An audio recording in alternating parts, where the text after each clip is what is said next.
প্রত্যেক দিন 5 ওয়াক্ত নামাজ আল্লাহ পাক ফরজ করেছে। এর মধ্য দিয়ে কি হয়, একজন মানুষ যদি মনে করেন যে ফজরের নামাজ পড়েছে, জোহরের নামাজ আসতে আসতে সে কোনো পাপ কাজ করে ফেলেছে, দুনিয়ার নেশায় মত্ত হয়ে গেছে বা আল্লাহকে ভুলে গেছে, কথা যখন জোহরের আজান হবে সে আবার মসজিদে আসবে, আবার সে আল্লাহকে স্মরণ করবে। আল্লাহ পাক তাকে স্মরণ করার মাধ্যম তৈরি করে দিয়েছেন। এভাবে আসরের ওয়াক্ত যেতে যেতে যদি কোনো পাপ করে, আসরের আজান শুনলে আবার মসজিদে আসবে, আবার সেজদা করবে, আবার আল্লাহর কাছাকাছি চলে যাবে। এভাবে মাগরিব, এভাবে এশা। প্রত্যেক দিন মানুষ যদি আল্লাহকে ভুলে যায়, আল্লাহ পাক তাকে স্মরণ করানোর মাধ্যম সালাতের মধ্য দিয়ে দিয়েছে। আমি এখন কেমন করে আপনাকে বুঝাবো ঋণ কত ভয়ঙ্কর জিনিস।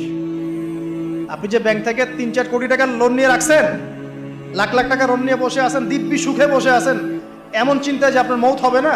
আর নবী সাল্লাল্লাহু আলাইহি ওয়াসাল্লাম সময়ে একজন মারা যাচ্ছেন, তিনি বলছেন তোমরা জানাজা পড়ে নাও, আমি জানাজা পড়তে চাচ্ছি না। মানে ঋণগ্রস্ত ব্যক্তির জানাজাও তিনি পড়তেন না। তারপরে একজন এসে বললেন, ইয়া রাসূলুল্লাহ, আমি তার ঋণ শোধ করে দিব, তার যা ঋণ আছে আমি শোধ করে দিব। তখন নবী এসে জানাজা পড়লেন সাল্লাল্লাহু আলাইহি ওয়াসাল্লাম। তা আপনার এই কোটি কোটি টাকা ঋণ শোধ করার লোক তো রেডি আছে নাকি? আছে না?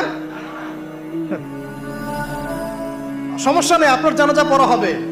কারণ হুজুরকে আপনি 5,000 টাকা দিবেন, হুজুর জানাজা পড়াই দিবে, কোনো সমস্যা নেই।